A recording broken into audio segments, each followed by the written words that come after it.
Ladies and gentlemen.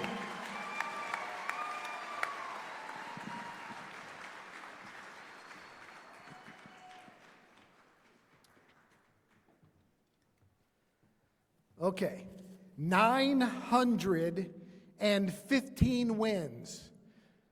The appreciation is in the math. The San Antonio record requires winning 23 games a year, every year, for 40 years. Oh, and by the way, they only put about 30 on the schedule. So you get the idea. So how do you do that? With consistency, with discipline, with accountability, and with love. He is the all-time winningest coach in San Antonio high school basketball history. He is San Antonio Sports Hall of Famer Charlie Boggess. It should come as no surprise that San Antonio's all-time winningest high school basketball coach was born into the game, the son of a trailblazing mom who played it and a dad who coached it. But the surprise might be that his starting coaching came in football as part of the legendary Jerry Comalander-Churchill dynasty of the mid-'70s. I really learned, how to get your point across to kids, how to be stern when you need to be stern, how to be soft when you need to be soft, how to be a mentor. So when I got my first job at Heights, I'm coaching basketball the way I learned how to coach football at Churchill. Every little thing we did, that's the wrong step. You need to go this way. That's not what we practice. Do it again. And in my first year at Heights, I coached the heck out of them, and we won one district game. 1-13, 13-19 on the year. Yeah, we were off. That is the understatement of all understatements. Boggess' teams at Alamo Heights won over 20 games a year in 30 of his 33 seasons there, doing it his way, the right way.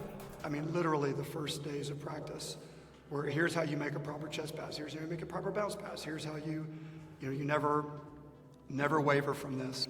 And that was just drilled into our heads over and over again. Charlie teaches fundamentals. You got to start with the basic drills, the basic discipline of, be in great shape. If you think about what he's done it with not the best athletes. Yet the success was undeniable. Over 700 of his 915 wins, the San Antonio all-time record, came at Alamo Heights.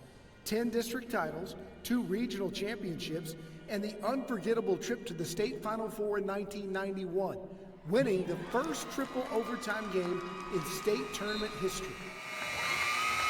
We just wouldn't be denied tonight. I don't know what to tell you.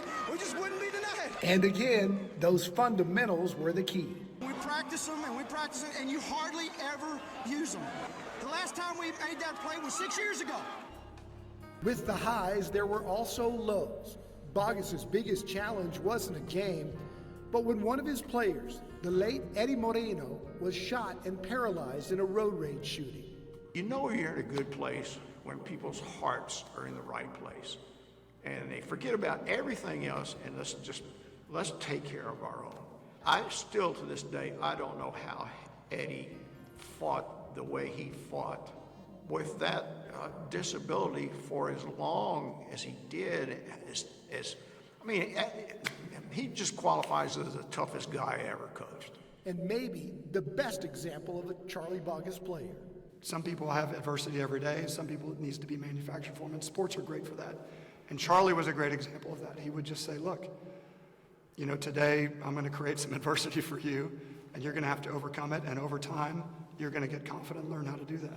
That's what makes you successful in life, right? So Charlie, what he teaches on the basketball court, if they really got it, would make you successful in life. They got it, and now, Coach, you got it. Welcome to the San Antonio Sports Hall of Fame.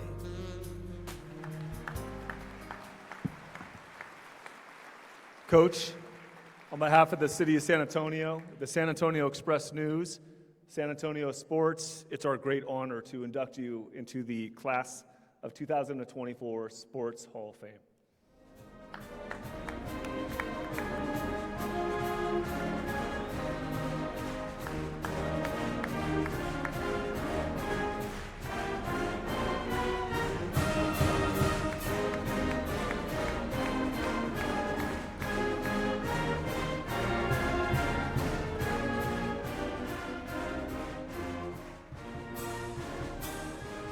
Congratulations.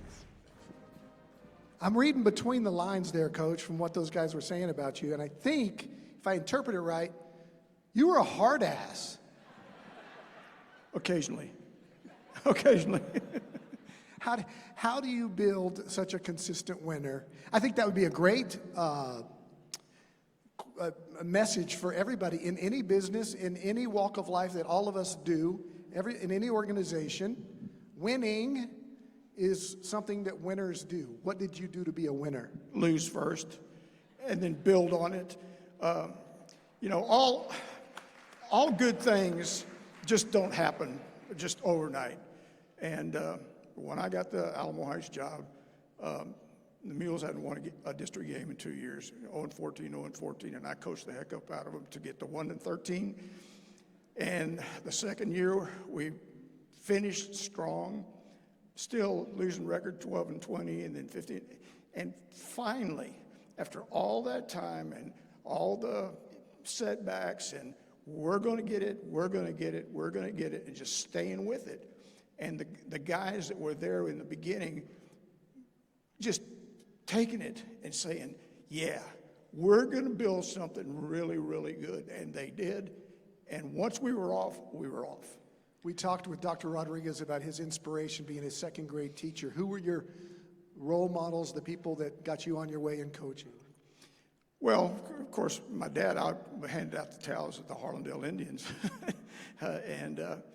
But my coaching mentors was the Churchill guys, Coach Gus and Jerry Cumlander and Jack Peterson, Jerry Turnbull, and all those guys. Learning how to coach. And then my basketball mentors were my first boss at Harlandale High School, and Pete Zuniga is here from California tonight. Awesome. My first boss I was a freshman coach at Harlandale, and man, Pete's one of the best shooters I've ever seen in my life. And then just, I would say Weldon Beard, my high school coach, I would sit with him for hours, and he talked and I listened. My mom and dad, obviously, basketball people. You know, my dad grew up in a little town in Oakville, West Virginia, and he played basketball there. The draft came in. He had 3 months to graduate from Concord State Teachers College. He was going to be a coach. They let him finish. They sent him off to basic training for the Army Air Corps in South Carolina somewhere. He ends up in San Antonio. Him and some of his buddies go down to the USO, and he meets this lady from San Antonio, Boggess, who probably was the finest women's basketball player in the city for 20 years, 30s and 40s. 2 basketball people. Yeah. How does that happen? Destined. Yeah. So let me ask you one final question, and that is about Eddie. We saw him in the video. He was my friend. He was your friend. And he definitely inspired you even after you had hung him up. Well, it shows the value of athletics. The whole city came forward to help Eddie in that time. The basketball community, coaches, players. We had players from all over the city came and played in our 3-on-3 tournament. And Eddie became not just a former player, but a really good friend, as you. He had learned how to text, and we would talk about things like, they should have done this, they should have done that. Huge Spurs fan. And just one little plug. Don was here with us in the very beginning. He stayed with Eddie, and the day that we buried Eddie, Don was at the funeral mass. He was there from the beginning to the end. And I know it, but it is important, and all of us, thank you so much for that. Well, he inspired me. I was at his hospital room right after, and I said to him, knowing that you're never going to walk again, knowing that these things, what do you say to that? And he could barely whisper. It was like his first week in the hospital. And he said, bring it on. Yep. And he was just such an inspiration. I need to say one real quick for my family. When I met Cindy, she was a Leette. She didn't know anything about basketball other than how to chant, jump ball, get it, get it. And, you know, 5, 6 years down the line, she's going, don't you think you should have burned a TO in the third quarter when they made that 10-0? It's like, wait a minute. So anyway, my children, Jennifer, Jonathan, Joey, Holly, and Clay, number one, they're really good people, successful in their careers, good husband, good wife, good parents, great parents.